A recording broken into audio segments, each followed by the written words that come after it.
Start करते हैं electromagnetic induction को।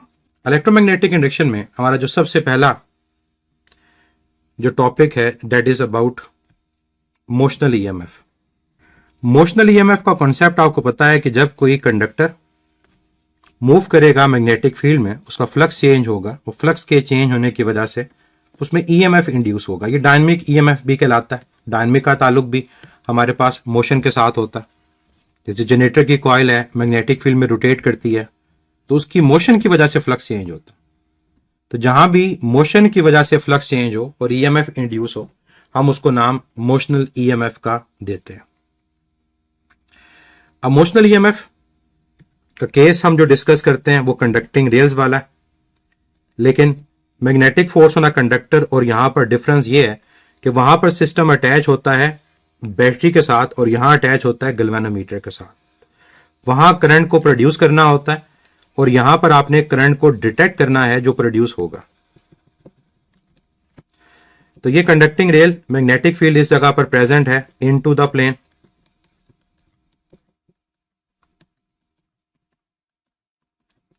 होगा क्या, करंट जब पास करेगा तो करंट पास करने की वजह से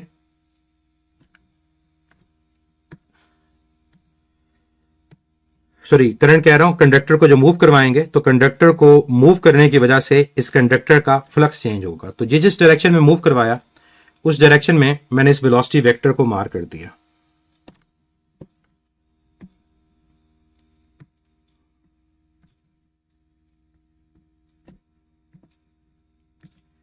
तो इस डायरेक्शन में हमने कंडक्टर को मूव करवाया, मूव करवाने से फ्लक्स चेंज हुआ।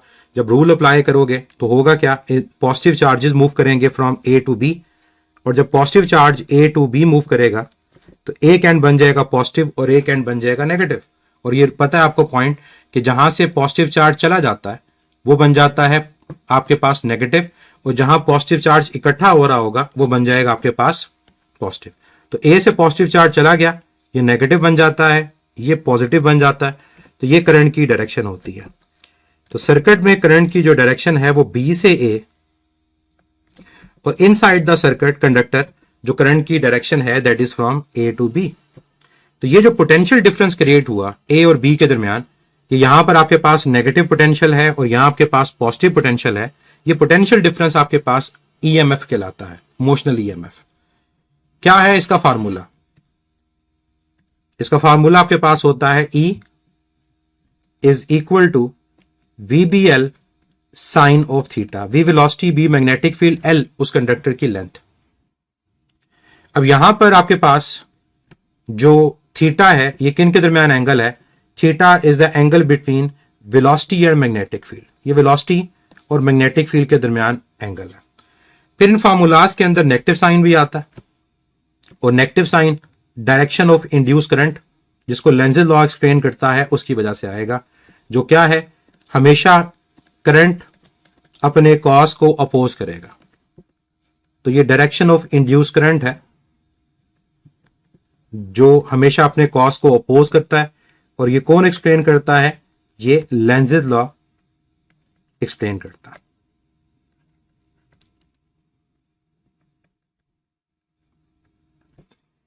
तो ये पहला आपका टॉपिक होता है मोशनल ईएमएफ का।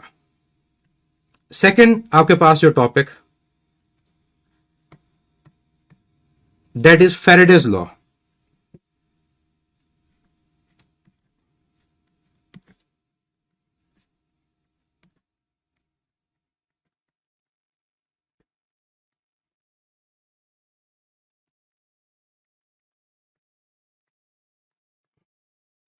फैराडे लॉ आपका सबसे बेसिक लॉ है इलेक्ट्रोमैग्नेटिक इंडक्शन का, और वो क्या, किसी भी कंडक्टर में, किसी भी कॉइल में जो ईएमएफ इंड्यूस होगा वो डायरेक्टली प्रोपोर्शनल होगा rate of change of magnetic flux के। तो इसका रिलेशन लिखा जाता है E is equal to -N, N तब जब कॉइल यूज होंगी जिसके नंबर ऑफ टर्न ज्यादा है, और delta phi over delta T.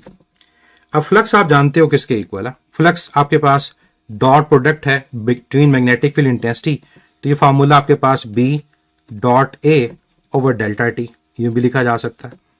फिर डॉट प्रोडक्ट को ओपन करो तो कॉस थीटा आएगा, और थीटा यहां पर वेक्टर एरिया और मैग्नेटिक फील्ड के दरमियान एंगल है। फिर इस फार्मूला के अंदर डिफरेंट तरह की वेरिएशंस हैं। जैसे अगर आपके पास मैग्नेटिक फील्ड चेंज हो रही है तो फिर आपके पास इस रिलेशन के अंदर बी की जगह डेल्टा बी आ गया। अब मैग्नेटिक फील्ड यहां पर बढ़ भी सकती है, कम भी हो सकती है, तो जो भी वेरिएबल होगा वो यहां पर आप सब्स्टिट्यूट करोगे। फिर इवन इस फार्मूला के अंदर वेरिएशन ये भी हो सकती है कि आपके पास मैग्नेटिक फील्ड चेंज नहीं हो रही, आपका एरिया चेंज हो रहा, तो फिर delta a cos theta over delta t. और इवन ये भी कि ना मैग्नेटिक फील्ड चेंज हो रही है ना एरिया चेंज हो रहा है, बल्कि थीटा चेंज हो रहा है, तो फिर आपके पास ये वाला जो रिलेशन है वो यूज होगा। और हर फार्मूला में जहां भी इंड्यूस ईएमएफ के करेंगे वहां पर negative sign direction of induce current को ही रिप्रेजेंट करता है। फिर इन फार्मूलाज में एक और चीज है कि अगर आपसे करंट फाइंड करने को कहा जाए तो जो आपका ईएमएफ है उसको रेजिस्टेंस से डिवाइड कर दें, करंट भी कैलकुलेट हो जाएगा। अगर आपको पावर कैलकुलेट करने को कहा जाए तो जो करंट आपने कैलकुलेट किया उसके स्क्वायर को रेजिस्टेंस के साथ मल्टीप्लाई कर दें, या फिर ईएमएफ का स्क्वायर लें जो फाइंड किया उसको रेजिस्टेंस से डिवाइड कर दें, तो यहां से आप पावर को कैलकुलेट कर सकते हैं। और ये फार्मूला पावर के वही हैं, आई स्क्वायर आर और इसके अलावा V square over are.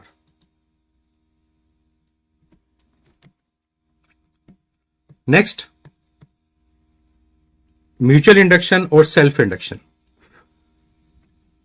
Mutual होता है कि अगर प्राइमरी कॉइल में करंट चेंज हो और उसकी वजह से सेकेंडरी कॉइल के अंदर फ्लक्स का चेंज ईएमएफ को इंड्यूस करे। और सेल्फ इंडक्शन यह है कि एक ही कॉइल है, उसी कॉइल में आपका फ्लक्स चेंज हुआ और उसी कॉइल में आपका ईएमएफ इंड्यूस हो। मतलब रेफरेंस मैटर करता है कि रेफरेंस आप क्या लेते हो। तो म्यूचुअल इंडक्शन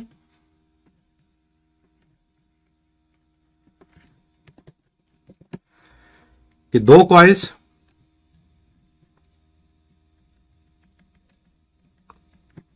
प्राइमरी और सेकेंडरी, प्राइमरी उसे कहा जाएगा जहां पर आप करंट को चेंज करोगे, और सेकेंडरी कॉइल जो आपका रेफरेंस जहां पर ईएमएफ जो इंड्यूस होगा उसको आप कैलकुलेट करोगे।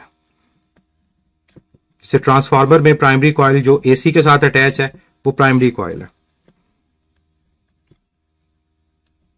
तो ये आपके पास प्राइमरी कॉइल, यहां पर आपके पास करंट चेंज होगा। और सेकेंडरी कॉइल उसके साथ अटैच होगा गैल्वेनोमीटर, जहां पर आप ईएमएफ के इंड्यूस को स्टडी करोगे। क्या फार्मूला होता है?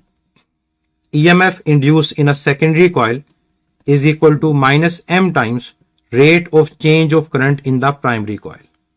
ये म्यूचुअल इंडक्शन में इंड्यूस ईएमएफ का फार्मूला। इस फार्मूला में जो m है ये आपका कांस्टेंट फैक्टर है, इसको बोलते हैं म्यूचुअल इंडक्टेंस, जो डिपेंड करेगा इन दोनों कॉइल के नंबर ऑफ टर्न्स, इनकी स्पेसिंग, इनकी ज्योमेट्री के ऊपर। और ये किसके इक्वल आएगा? ये कांस्टेंट रेशियो है induce EMF in secondary to rate of change of current in the primary. और इसकी प्रैक्टिकल एप्लीकेशन हमारे पास ट्रांसफार्मर है। Next, self induction.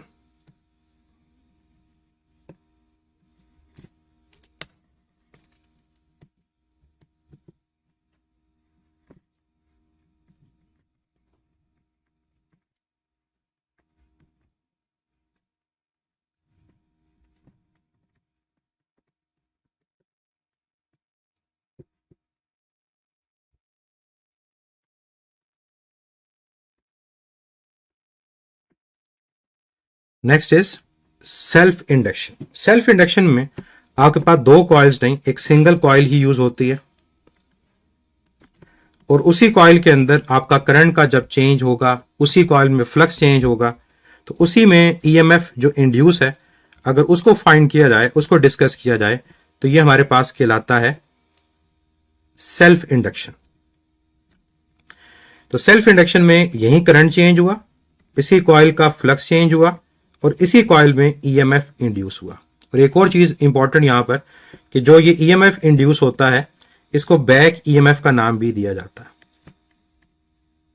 क्या है फार्मूलाज इसमें? इसका फार्मूला आपके पास E is equal to -L delta I over delta T के इक्वल है।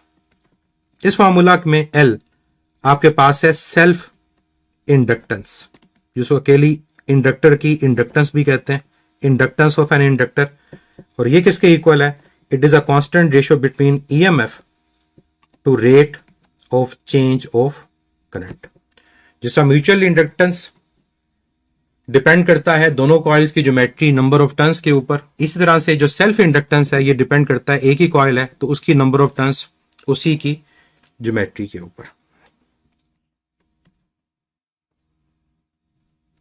तो नेक्स्ट हमारे जो फार्मूलाज हैं वो पर्टिकुलरली इसी इंडक्टेंस से रिलेटेड है, inductance of an inductor.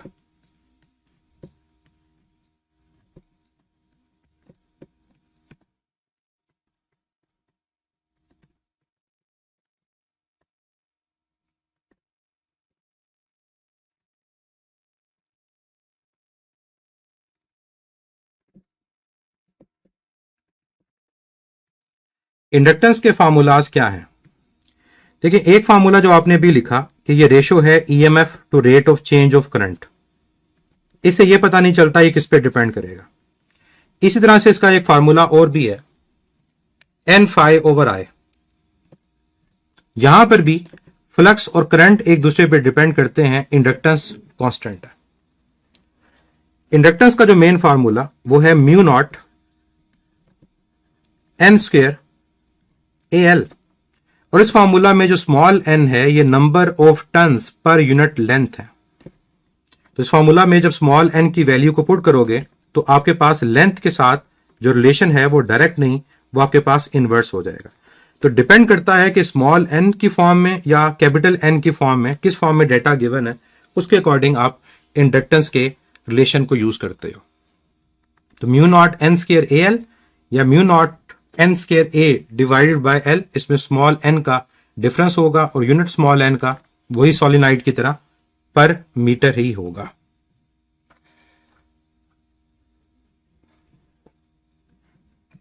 Next, combination of inductors, जैसे कैपेसिटर और रेजिस्टर के कॉम्बिनेशंस हैं, इसी तरह से मैंने आपको लेक्चर में बताया था कि इंडक्टर्स के भी कॉम्बिनेशन होते हैं और इनके कॉम्बिनेशंस वैसे ही हैं जैसे आपके पास रेजिस्टर के होता है। यानी जब रेजिस्टर सीरीज में लगता है तो रेजिस्टेंस बढ़ती है, तो इसी तरह इंडक्टर जब सीरीज में लगेगा इंडक्टेंस बढ़ेगी, और जब रेजिस्टर पैरेलल में लगता है तो रेजिस्टेंस कम होती है, तो इंडक्टर जब पैरेलल में लगता है तो इंडक्टेंस कम होती है।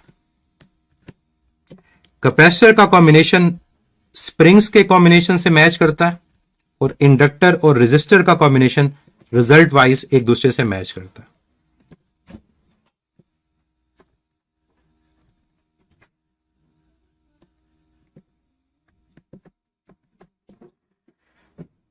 तो कॉम्बिनेशन ऑफ इंडक्टर्स, दो केस हम डिस्कस करेंगे, एक सीरीज एंड टू एंड और एक parallel side by side.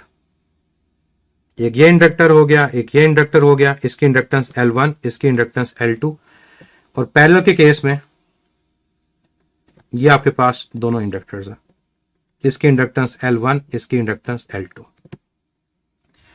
Series के केस में जो टोटल इंडक्टेंस आएगी वो दोनों इंडक्टेंस का सम आएगी, और पैरेलल के केस में टोटल इंडक्टेंस फाइंड करने के लिए दोनों के रेसिप्रोकल को ऐड किया जाएगा।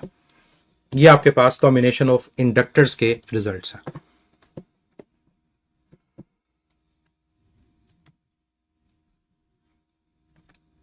Next, energy stored in an inductor.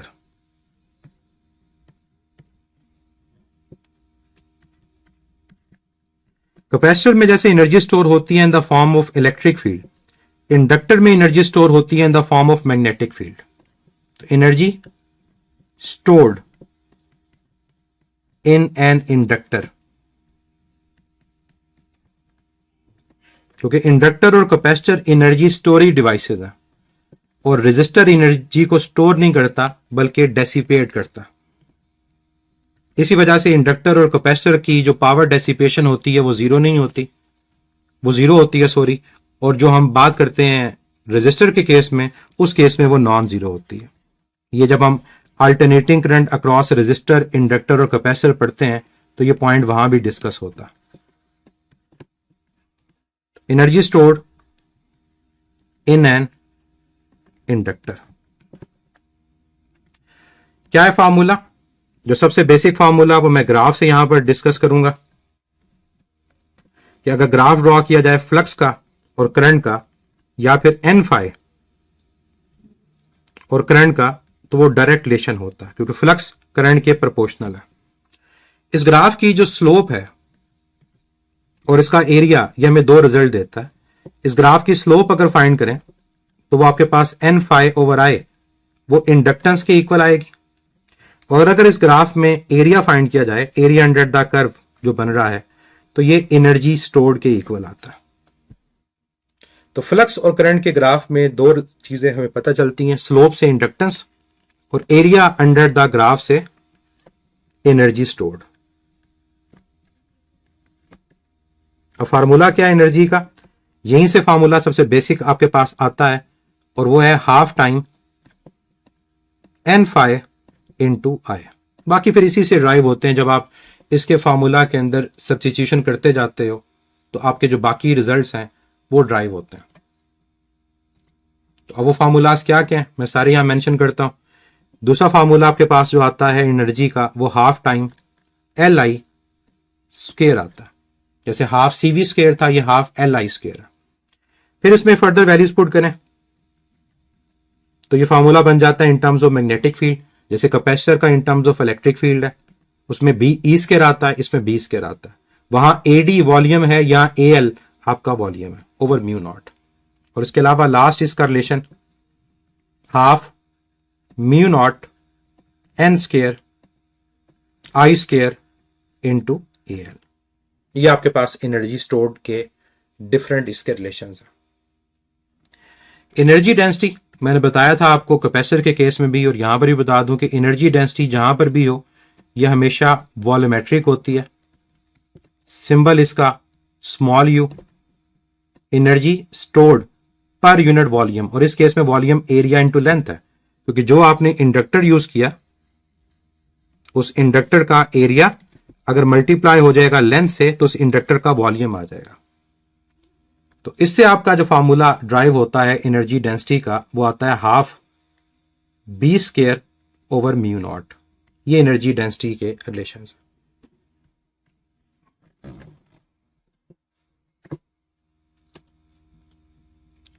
Energy density के बाद नेक्स्ट हमारे पास आ जाता है AC generator.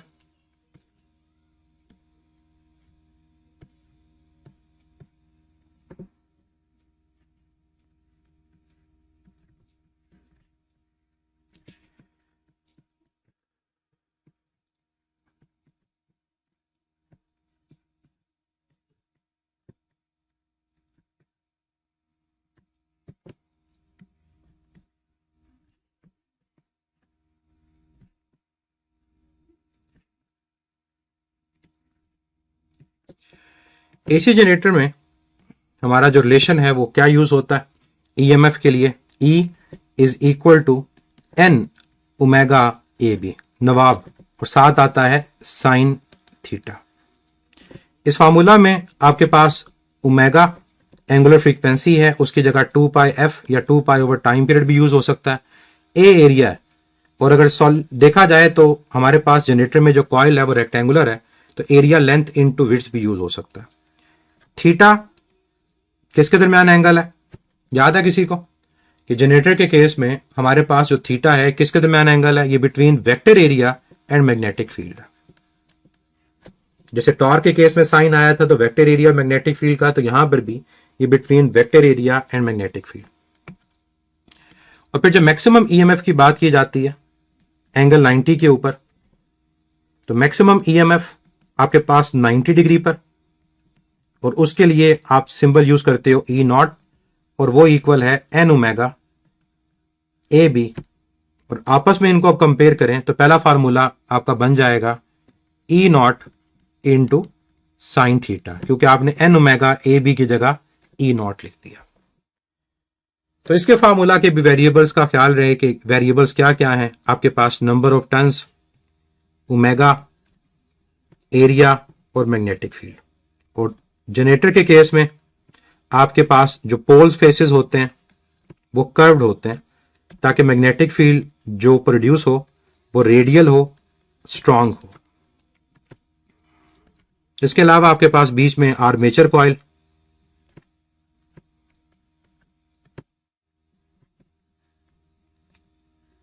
Slip rings, carbon brushes और उसके अलावा shaft.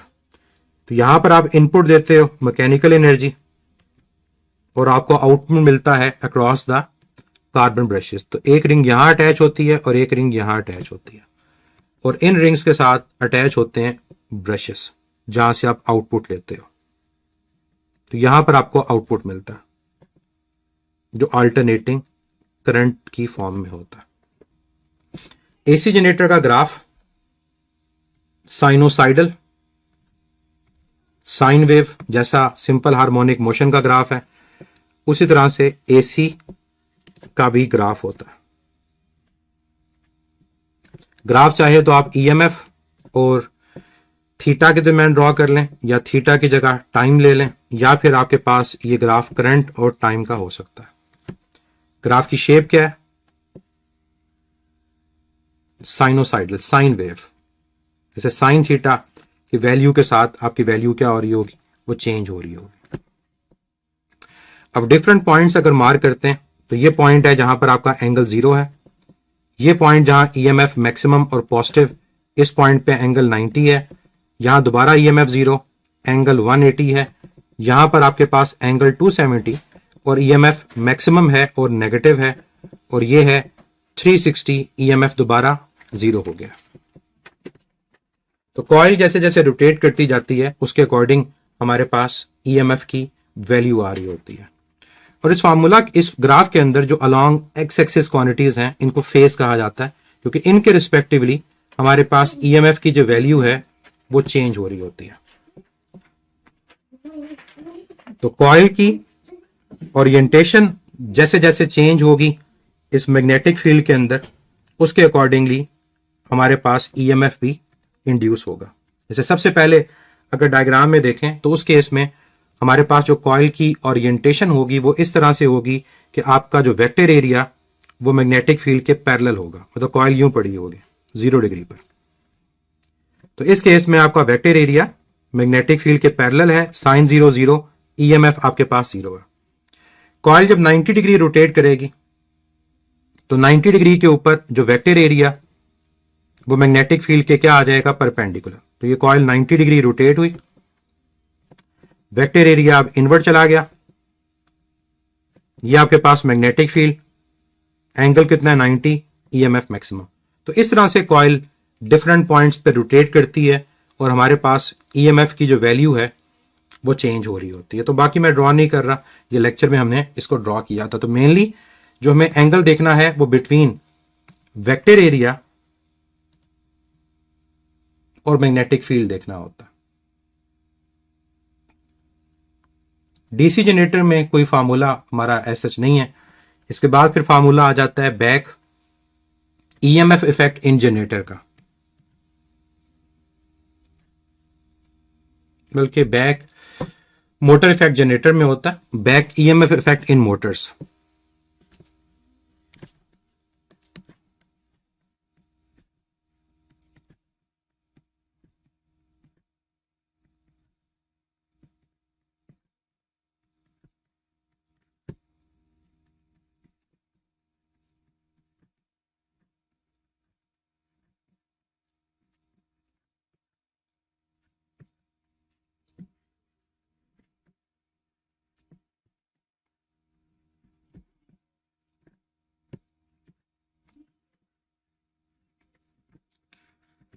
Back EMF effect in Motors क्या था कि अगर एक मोटर जनरेटर की तरह बिहेव करे तो इसको back EMF effect in motor का नाम देते थे। फार्मूला इसका था कि जो टोटल पोटेंशियल आप प्रोवाइड करोगे वो back EMF plus potential drop across armature के इक्वल आएगा। तो इससे आप बैक ईएमएफ को अगर कैलकुलेट करें तो बैक ईएमएफ की वैल्यू अप्लाइड पोटेंशियल और पोटेंशियल ड्रॉप अक्रॉस आर्मेचर के डिफरेंस के इक्वल है। एक और चीज कि बैक ईएमएफ डिपेंड किस पे करता है, बैक ईएमएफ स्पीड पे डिपेंड करता है। जैसे स्पीड बढ़ेगी फ्लक्स चेंज ज्यादा होगा, बैक ईएमएफ की वैल्यू भी इंक्रीज करेगी। तो इसमें हमने कुछ पॉइंट्स लिखे थे। क्या, जब मोटर स्टार्ट होती है, ओमेगा आपके पास कम होता है, तो उस पॉइंट पे आपका बैक ईएमएफ कम होता है और अप्रोक्सीमेटली 0 लेते हैं। तब सारा का सारा पोटेंशियल आपका आर्मेचर कॉइल को मिल रहा होता है। ठीक है, जब मोटर आपके पास रोटेट करती है नॉर्मल स्पीड के ऊपर, तो ओमेगा बढ़ जाता है, तो आपका बैक ईएमएफ भी बढ़ जाता है। तब आपका अप्लाइड पोटेंशियल ईएमएफ और आईआर के सम के इक्वल आता है। और तीसरा पॉइंट जो हमारे पास था वो ये था कि जब मोटर ओवरलोड हो जाए, तो मोटर जब ओवरलोड होती है तो ऑटोमेटिकली उसकी स्पीड कम हो जाती है। तो ओवरलोड होते हुए बैक ईएमएफ कम हो जाता है। उस पॉइंट के ऊपर मोटर करंट को ज्यादा ड्रॉ करती है। तो मोटर जब करंट को ड्रॉ ज्यादा करेगी, ज्यादा लेगी, ताकि वो अपनी स्पीड को मेंटेन कर सके, तो इससे मोटर जो होती है वो बर्न होती है। तो मोटर कभी भी बैक ईएमएफ से बर्न नहीं होती। मोटर जब भी बर्न होती है वो एक्सेस अमाउंट ऑफ करंट से बर्न होती है। नेक्स्ट और लास्ट इलेक्ट्रोमैग्नेटिक इंडक्शन से रिलेटेड, दैट इज ट्रांसफार्मर, जिसमें सिर्फ टर्न्स रेशो का और एफिशिएंसी का फार्मूला।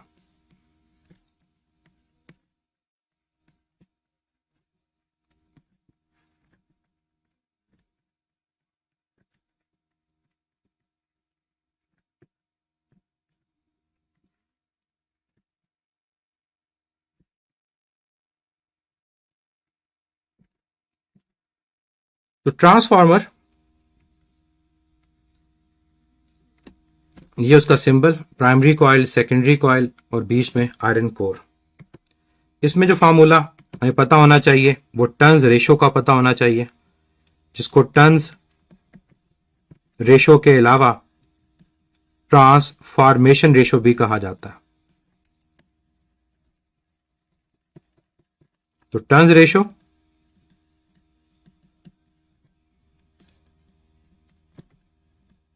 या फिर transformation ratio, NS over NP।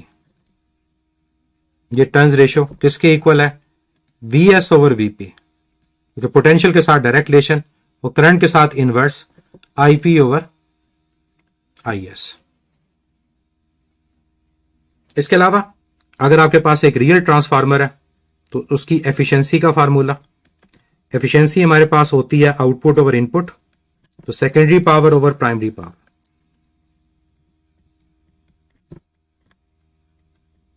Multiplied by 100। तो सेकेंडरी पावर आपके पास आएगी IS VS और प्राइमरी पावर आएगी IP VP मल्टीप्लाइड बाय 100। लेकिन ख्याल रहे कि एफिशिएंसी के हम रिलेशन को यूज रियल ट्रांसफार्मर में करते हैं जहां पावर लॉसेस होते हैं। आइडियल ट्रांसफार्मर में एफिशिएंसी हमेशा 100% होती है, क्योंकि वहां आपकी पावर सेकेंडरी और प्राइमरी की इक्वल होती है। तो अगर तो आपके पास आइडियल केस है ना, तो आइडियल केस में आप सिंपली सेकेंडरी और प्राइमरी को इक्वल कर देते हो। सेकेंडरी इक्वल होगा IS VS के, प्राइमरी इक्वल होगा IP VP के, और इस केस में आपकी एफिशिएंसी परसेंटेज वो 100% होती है, क्योंकि लॉसेज इग्नोर कर देते हो, और अकेला एफिशिएंसी पूछा जाए तो वो 1 के इक्वल होती है। तो ये आपके पास इलेक्ट्रोमैग्नेटिक इंडक्शन के फार्मूलाज है। इन द एंड एक ग्राफ जो मैंने आपको लेक्चर में बताया था उसको डिस्कस कर लें, जो आपके पास यूज होता है इंड्यूस ईएमएफ के लिए। कि फेरेडेज लॉ के अकॉर्डिंग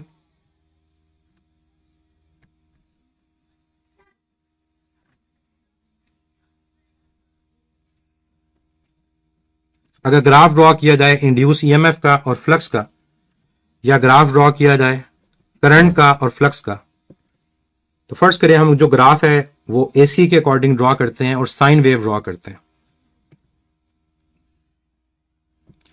अब इस साइन वेव के अंदर हमसे अगर पूछा जाए कि कहां पर ईएमएफ आपके पास मैक्सिमम होगा और कहां पर ईएमएफ हमारे पास मिनिमम होगा, इन पॉइंट्स को अगर मार्क कर देते हैं कि लेट्स से ये पॉइंट ए है, ये पॉइंट आपके पास बी, ये पॉइंट सी, ये पॉइंट डी और ये पॉइंट ई।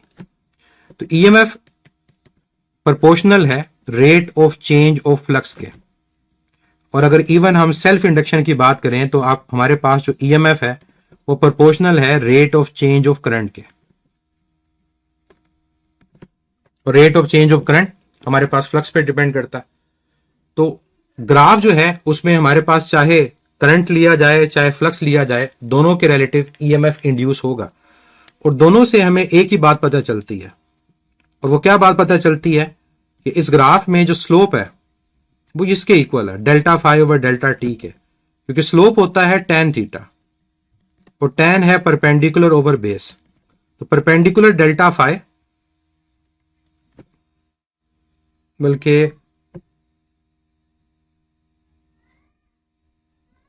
ये ग्राफ मैंने चेंज कर दी, सॉरी, इसमें क्योंकि ईएमएफ और फ्लक्स का तो डायरेक्ट होगा, ये ग्राफ होगा फ्लक्स और टाइम का। फ्लक्स और टाइम कि फ्लक्स अगर with respect to time change हो रहा हो, ईएमएफ और फ्लक्स का तो डायरेक्ट रिलेशन बनेगा, वो तो यहां पर नहीं आएगा, या फिर करंट और टाइम का बनेगा। तो परपेंडिकुलर यहां पर क्या है, परपेंडिकुलर यहां पर फ्लक्स और बेस यहां पर क्या है, टाइम। तो कहां पर स्लोप मैक्सिमम कहां मिनिमम, मैंने आपसे पूरा लेक्चर शेयर किया हुआ है। आप ए पॉइंट पे देखोगे स्लोप मैक्सिमम है और पॉजिटिव है, बी पॉइंट पे स्लोप 0 है, सी पॉइंट पे मैक्सिमम नेगेटिव है, डी पे 0 है, ई पे मैक्सिमम और पॉजिटिव है। तो ए पर आपकी स्लोप जो है वो मैक्सिमम है और पॉजिटिव है, डी पर स्लोप 0 है, सी पर मैक्सिमम और नेगेटिव है, डी पर स्लोप 0 है और ई पर स्लोप अगेन मैक्सिमम और पॉजिटिव है। तो जो ये आंसर स्लोप के हैं यही आंसर आपके ईएमएफ के भी हैं, यानी यहां पर ईएमएफ मैक्सिमम है, यहां पर ईएमएफ 0 है, यहां पर ईएमएफ मैक्सिमम नेगेटिव है, यहां पर ईएमएफ 0 और यहां पर मैक्सिमम और पॉजिटिव है। तो ये आपके पास ग्राफ है फ्लक्स और टाइम का, जहां से हम ईएमएफ को फाइंड कर सकते हैं और फ्लक्स की जगह यहां पर टाइम करंट आ सकता है, क्योंकि फ्लक्स और करंट ये प्रोपोर्शनल है। तो फ्लक्स जिस तरह से वेरी कर रहा है वो बेसिकली करंट के साथ वेरी कर रहा हो। तो ये हमारे पास इलेक्ट्रोमैग्नेटिक इंडक्शन के फार्मूलाज की रिवीजन थी। तो आई होप ये जो फार्मूला था उनकी हमने एक्टिविटी की है चारों यूनिट्स की, ये आपके लिए किसी ना किसी तरह से फायदेमंद होगी। जो चीज़ें आपने पढ़ी हुई हैं उनको रिवाइज करने में आपको हेल्प मिलेगी। और ये जो लेक्चर्स हैं ये पढ़े रहेंगे आपके एलएमएस पे जब तक आपका एलएमएस का सेशन ओवरऑल है। तो आप जब चाहें दोबारा इसको रिवाइज कर सकते हैं। जो नीचे आपके डैशबोर्ड में फिजिक्स के सबसे नीचे एक्स्ट्रा लेक्चर्स हैं, वहां पर ग्राफ की स्लोप, ग्राफ का एरिया, ग्राफ कैसे ड्रॉ होते हैं, उनके लेक्चर्स भी अवेलेबल हैं। और उन्हीं के साथ ही फार्मूलाथॉन के लेक्चर्स भी लिंक हो जाएंगे, ताकि आप जब भी इनको रिवाइज करना चाहें आप इनको रिवाइज करें। स्लिप रिंग्स और स्प्लिट रिंग्स का मैंने डिफरेंस बताया था बच्चे के। जो स्लिप रिंग्स होती हैं ये कंप्लीट आपके पास रिंग्स होती हैं, कि जब हम जनरेटर की बात करते हैं कि एसी जनरेटर के अंदर आपके पास ये यूज होती हैं। और एसी जनरेटर के अंदर आपको पता है कि जो आपके टर्मिनल्स हैं उनकी लेंथ डिफरेंट होती है, और उसकी वजह यही कि दोनों के साथ सेपरेटली रिंग्स ने अटैच होना होता। ये टर्मिनल और ये रिंग आपस में अटैच होंगे, और इसी तरह से ये टर्मिनल और ये रिंग आपस में अटैच होंगे। और थ्रू आउट द रोटेशन आपके पास जो रिंग की अटैचमेंट है वो इसके साथ रहती है। तो ये आपके पास जो रिंग्स हैं ये स्लिप रिंग्स हैं। और जो स्प्लिट रिंग्स होते हैं, नाम से पता चलता है स्प्लिट हुए हैं, डिवाइड हुए हैं, ये डीसी जनरेटर और डीसी मोटर में यूज होते हैं। इनका दूसरा नाम कम्यूटेटर होता है।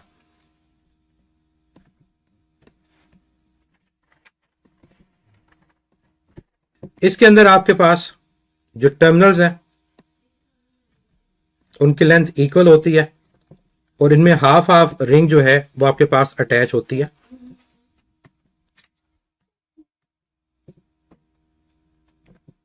Like this. हाफ रिंग यहां पर अटैच है और हाफ रिंग आपके पास यहां पर अटैच है। और हर 180 डिग्री के बाद जो कनेक्शन होता है वो इसमें चेंज हो जाता है, तभी आपके पास राइट हमेशा पॉजिटिव और लेफ्ट जो है वो हमेशा क्या रहता है, वो नेगेटिव रहता है। तो ये इन दोनों में डिफरेंस होता है। बाकी इनके साथ अटैच होते हैं आपके कार्बन ब्रशेस, यहां पर भी कार्बन ब्रशेस अटैच है और ये आपके पास अटैच होते हैं रिंग्स के साथ। और वियर एंड टीयर क्योंकि घूम रहे होते हैं रिंग्स, तो एक अरसे के बाद इन ब्रशेस को चेंज करना होता है। और यहां पर भी ये ब्रशेस अटैच होते हैं इन रिंग के साथ और ये रिंग्स घूम रहे होते हैं और एक टाइम के बाद इनको भी चेंज करना पड़ता है। तो ये आपके पास इन दोनों में डिफरेंस होता है। अपना ख्याल रखें, खुश रहें। अल्लाह ताला हम सब के लिए आसानियां पैदा करे और दूसरों के लिए आसानियां पैदा करने का शर्फ अता करें। हमें दूसरों की बातों को समझने की तौफीक दें, सही बातों को, और हमें सिराते मुस्तकीम पे लेकर जाए। MD कैट का सिराते मुस्तकीम, सही वाली तैयारी, ताकि हम अपने मंजिल तक पहुंच सकें, ना कि मंजिल तक पहुंचते पहुंचते हम डिस्ट्रैक्ट हो चुके हों और हम भी दूसरे लोगों की तरह ये सोच लें कि हमने भी कुछ व्हाट्सएप पे ग्रुप बनाने हैं। और अमूमन यही हो रहा है कि बच्चे अपनी पढ़ाई के दौरान व्हाट्सएप फेसबुक ग्रुप बना लेते हैं, जो उनको लगता है कि बहुत ज़्यादा चार्म होगा, हमारे ग्रुप में बहुत ज़्यादा स्टूडेंट होंगे, हमें बहुत ज़्यादा लोग जानेंगे। और अल्टीमेटली जो उनका गोल होता है MD कैट को क्लियर करना, MBBS को क्लियर करना, वो बिल्कुल हट चुके होते हैं। तो दुआ कीजिएगा कि आप लोग ऐसे रास्ते पे ना जाएं और ऐसी गलती ना करें। अल्लाह हाफिज।